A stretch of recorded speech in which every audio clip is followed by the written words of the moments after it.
नमस्कार दोस्तों, आपका आर्य विद्यापीठ में स्वागत है। आप देख रहे हैं आर्य विद्यापीठ।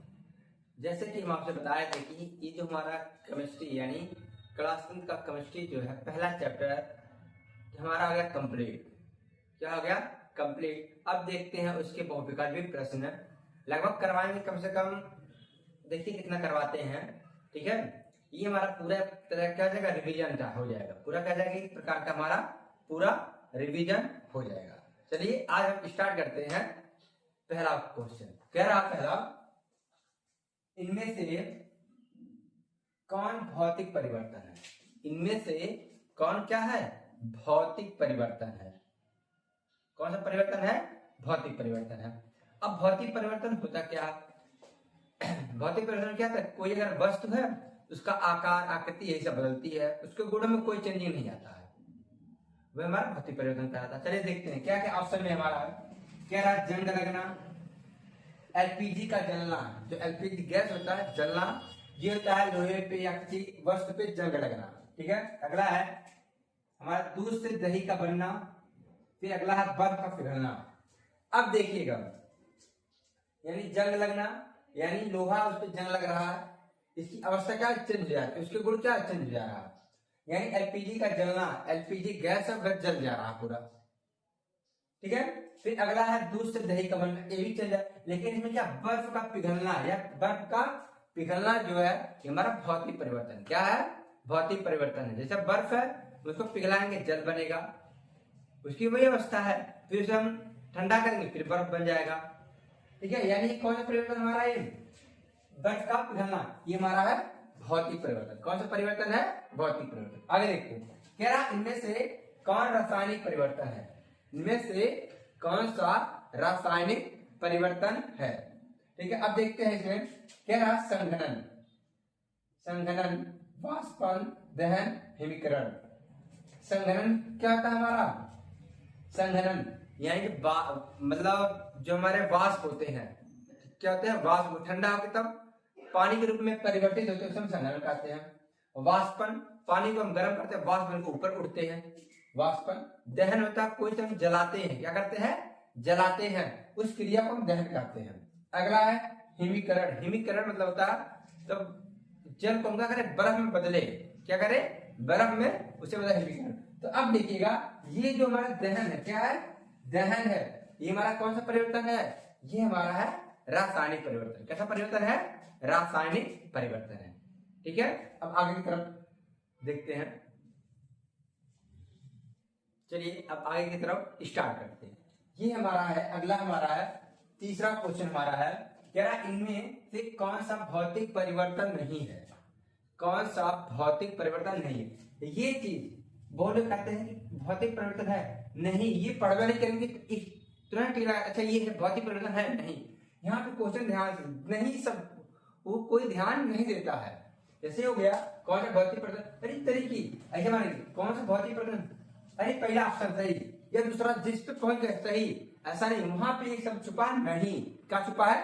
नहीं। तो हमें ध्यान से पढ़ना है कि क्वेश्चन में कौन इनमें से कौन सा भौतिक परिवर्तन नहीं है।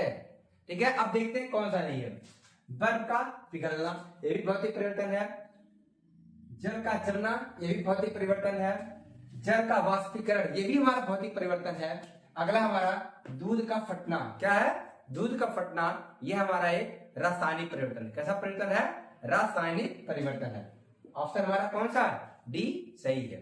अब देखते हैं चौथे क्वेश्चन में। क्या इनमें से कौन सा रासायनिक परिवर्तन नहीं है? इनमें से कौन सा रासायनिक परिवर्तन नहीं है? अब देखते हैं कौन सा नहीं है। इसमें भी देख लेते हैं। पहला है दूध का फटना, रासायनिक परिवर्तन नहीं है, यानी भौतिक परिवर्तन पूछा। कौन सा परिवर्तन पूछा? भौतिक परिवर्तन पूछा है। तो कह रहा दूध का फटना, ये भी कौन सा? रासायनिक परिवर्तन है। जंग लगना, अभी बताया लोहे पे जंग लगना, किसी वस्तु पे जंग लगना, कौन सा परिवर्तन है? रासायनिक परिवर्तन है। फिर किण्वन, ये भी कैसा है? रासायनिक परिवर्तन है। ठीक है, किण्वन क्या होता है? जब सिरका बनाते गन्ने को रस को काफी टाइम रख देते हैं ना, तो किण्वन की विधि से सिरके का बनना होता है। ठीक है, यानी किण्वन हमारा कैसा है? एक रासायनिक परिवर्तन है। संघनन क्या है? संघनन ये हमारा कैसा? भौतिक परिवर्तन। कैसा है? भौतिक परिवर्तन। यानी चौथे का ऑप्शन कौन सा है? डी। कौन सा ऑप्शन है? डी सही है। ठीक है, अब आगे की तरफ देखते हैं। चलिए फिर आगे की तरफ स्टार्ट करते हैं। देखते हैं अगला क्वेश्चन, पांचवा क्वेश्चन हमारा ये है, कह रहा है रासायनिक अपक्रिया में कितने भाग, यानी रासायनिक अपक्रिया के कितने भाग होते हैं। जो रासायनिक अपक्रिया होती है उसके कितने भाग, रासायनिक जो समीकरण होता है अपक्रिया होती है उसके कितने भाग होते हैं। तो रासायनिक अपक्रिया के देखते क्या कर दिया है, कह रहा 1 भाग, 2 भाग, 3 भाग, 4 भाग। यानी जो रासायनिक अपक्रिया होती है कह रहा 1 भाग, 2 भाग, 3 भाग, 4 भाग। तो उसके होते कितने भाग, 2 भाग होते हैं। कितने भाग होते हैं, 2 भाग। यानी ऑप्शन कौन सा, बी ऑप्शन सही है।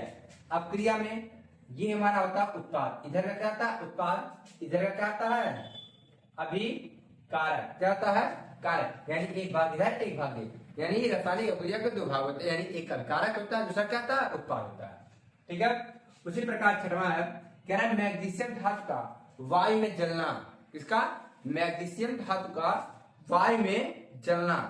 तो मैग्नीशियम धातु का वायु में जलना कौन सा परिवर्तन है, कौन सा परिवर्तन है, देखते हैं। कह रहा भौतिक परिवर्तन, कौन सा भौतिक परिवर्तन, रासायनिक परिवर्तन, उष्मा गति है, इनमें से कोई नहीं। तो इसमें कौन सा जाएगा, आपका बी वाला हो जाएगा रासायनिक परिवर्तन। क्या चीज, रासायनिक परिवर्तन। यह किसके अंतर्गत आएगा, दहन के अंतर्गत। किसके अंतर्गत आएगा, दहन के अंतर्गत। ये कौन सा परिवर्तन है, ये आपका रासायनिक परिवर्तन। देखिए मित्रों, जो हम आपको बता रहे थे कि ये हमारा है टेस्ट, ये वाला जो होमवर्क शीट जो है ये वाला, इसी से हम पूरा करवा रहे हैं। अगर किसी को चाहिए होमवर्क शीट पीडीएफ फॉर्म में तो हमारा नंबर ही है, इस पे मैसेज करिएगा 97 95 67 62 97। ये होमवर्क शीट आपको पीडीएफ के माध्यम से आपको मिल जाएगा। ये हमारा व्हाट्सएप नंबर है, इस पे आप मैसेज करिएगा, हम आपको व्हाट्सएप के थ्रू सेंड कर देंगे। ठीक है। इसमें देखिए बता दें, इसमें 60 भौतिक भी क्वेश्चन है। कितना है आपको दिखा दे, देखिए आपको ये पूरे 60 भौतिक भी क्वेश्चन है, 60। ठीक है, 60 भौतिक भी क्वेश्चन है। उसके बाद अति लघुत्तरी बता दें आपको है 40 क्वेश्चन है। अति लघुत्तरी कितना है, 40 क्वेश्चन अति लघुत्तरी। ठीक है। उसके बाद है इसमें 20 क्वेश्चन है लघु उत्तरी। कितना है, 20 है। ठीक है। फिर और एक और है रासायनिक समीकरण को संतुलित करना। क्या चीज, रासायनिक समीकरण। यानी ये 35 क्वेश्चन टोटल। इतना क्वेश्चन आपको मिलेगा कि आपके पेपर में, यानी जो बोर्ड का पेपर उससे एक भी क्वेश्चन बाहर से नहीं भटकने वाला, सब इतने में से पूरा पूरा मिल जाएगा। जो ये है होमवर्क शीट, इतने में से पूरा क्वेश्चन आप क्या आ जाएगा, बोर्ड पेपर है पूरा मिल जाएगा। अगर किसी को चाहिए तो हमारा व्हाट्सएप नंबर है, आप इस पर संपर्क करिए, यानी मैसेज करिएगा, हम आपको क्या करेंगे, भेज दिया करेंगे। और आपको ये पूरा फ्री ऑफ कॉस्ट मिलने वाला। क्या मिलने वाला, फ्री ऑफ कॉस्ट, आपका 1 रुपया भी नहीं लगेगा। ठीक है। चलिए अब 6वां क्वेश्चन देखते हैं। आगे की तरफ 7वां क्वेश्चन कौन सा है, 7वां क्वेश्चन आगे की तरफ है हमारा। क्या रहा है, यदि उत्पाद अधिक अस्थायित्व रखते हैं, उत्पाद क्या अधिक अस्थायित्व रखते हैं तो अपक्रिया क्या होगी। अगर कोई उत्पाद यानी अपक्रिया का अस्थायित्व स्थिर हो जाए, क्या हो जाए, स्थिर हो जाए, तो अपक्रिया क्या होगी। तो कह रहा पहला संपन्न हो जाएगी, यानी जो रासायनिक अपक्रिया होगी तो वह क्या जाएगी, संपन्न हो जाएगी। अगला ऑप्शन है संपन्न नहीं होगी, वह भी अभी क्रियाशील। कह रहा संपन्न नहीं, अभी क्या क्रियाशील होगी। फिर क्या, तीसरा अत्यधिक तीव्र होगी। क्या होगी, अत्यधिक तीव्र होगी। और चौथा ऑप्शन है निम्न गति से होगी। तो कह रहा है यदि उत्पाद अधिक अस्थायी हो जाए, क्या स्थिर हो जाए उत्पाद, तो क्रिया क्या होगी, संपन्न होगी। क्या होगी, अब क्रिया संपन्न, यानी ऑप्शन ए सही है। 7 पे कौन सा है, ऑप्शन ए है। ठीक है। 8वां देखते हैं। कह रहा अमोनिया और हाइड्रोजन क्लोराइड, यानी अमोनिया और हाइड्रोजन क्लोराइड संपर्क में आने पर क्रिया करके बनाते हैं। यानी अमोनिया और हाइड्रोजन क्लोराइड, यानी दोनों का आपस में रिएक्शन करवाएं। क्या करवाएं, आपस में रिएक्शन करवाएं तो क्या बनेगा, क्या चीज बनेगा, ऑप्शन देखिएगा। कह रहा अमोनिया क्लोराइड, दूसरा ऑप्शन है बी ऑप्शन है अमोनिया सल्फाइड। अब देखिएगा फिर अगला है सी ऑप्शन अमोनिया ऑक्साइड गंधक। अब देखिएगा अमोनिया सल्फाइड, इसमें कहीं सल्फर दिख रहा है, नहीं है। ये भी ऑप्शन हमारा क्या है, नहीं होगा। ऑक्साइड यानी अमोनियम ऑक्साइड, इसमें कहीं ऑक्सीजन दिख रहा है यानी ए बी ऑक्सीजन, ये कंडक्ट ए बी कहीं सल्फर दिख रहा है इसमें कहीं कहीं नहीं, तो हमारा अमोनिया क्लोराइड कौन सा ऑप्शन सही होगा, ऑप्शन ए सही होगा, यानी अमोनिया क्लोराइड कौन सा ऑप्शन, यानी 8वें का ऑप्शन ए सही है, हमारा क्या है अमोनिया क्लोराइड। ठीक है, अब देखते हैं 9वां नंबर। ठीक है, चलिए दोस्तों अब देखते हैं 9वां क्वेश्चन। 9वां क्वेश्चन क्या कहता है, कहता है कार्बन मोनोऑक्साइड, क्या है कार्बन मोनोऑक्साइड की क्लोरीन के साथ, यानी कार्बन मोनोऑक्साइड क्लोरीन के साथ अब क्रिया कर रहे हैं, यानी कार्बन मोनोऑक्साइड अब क्लोरीन को लेकर के क्या हम अब क्रिया कर रहे हैं, रिएक्शन करवा रहे हैं कि द्वारा क्रिया के द्वारा कार्बोनिल क्लोराइड क्या बन रहा है, कार्बोनिल क्लोराइड केवल एक चीज बन रहा है, कार्बोनिल क्लोराइड एक।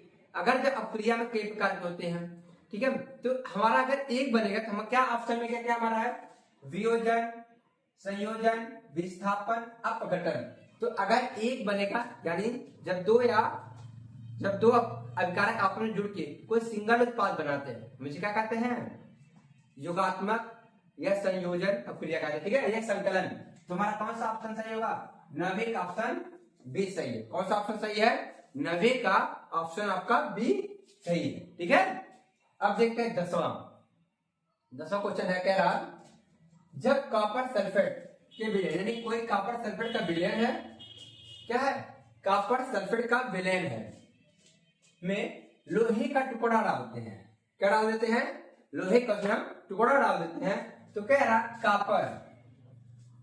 कापर पहला कापर बन रहा है, दूसरा वह कह रहा फेरस सल्फेट बन रहा है। क्या बन रहा, दो चीजें बन रही है, क्या दो चीजें बन रही है, यानी हमारा एक कह रहा कॉपर सल्फेट का विलयन है, उसमें हम लोहे का टुकड़ा क्या करें उसमें डाल दे, लोहे का टुकड़ा उसमें डाल दे, डालने से हमारा एक तो कॉपर बन रहा और एक बन रहा हमारा फेरस सल्फेट बन रहा, दो चीजें बन रहा। तो कह रहा है ये क्रिया कौन सी क्रिया होगी, अब देखते हैं। पहला कह रहा विस्थापन अभिक्रिया, दूसरा कह रहा योगात्मक अभिक्रिया, और तीसरा कह रहा ऊष्मीय वियोजन। कौन सा, ऊष्मीय वियोजन, और यह है ऊष्मीय अपघटन। तब बताए थे जब दो चीजें बने, क्या बने, दो चीजें बने, तो वहां पे और क्या हो, यानी एक हमारा है लोहा यानी Fe है, और हमारा है कॉपर सल्फेट, ये क्या है CuSO4 कॉपर सल्फेट, ये क्या होगा विस्थापित होगा, तो हमारा बनेगा क्या बनेगा, कॉपर अलग हो जाएगा और क्या बनेगा FeSO4। तो ये हमारा जो बनेगा ये हमारा प्रतिविस्थापन है, इसमें आएगा प्रतिविस्थापन अभिक्रिया। कौन सा क्रिया है, प्रतिविस्थापन अभिक्रिया, यानी हमारा 10वें का कौन सा ए सही है, 10वें का कौन सही है, 10वें का हमारा ए सही है। ठीक है, चलिए अब आगे करवाएंगे फिर नेक्स्ट डे। ठीक है, अगर ये वीडियो आपको अच्छा लगा हो तो लाइक सब्सक्राइब जरूर करिएगा। जय हिंद, जय भारत।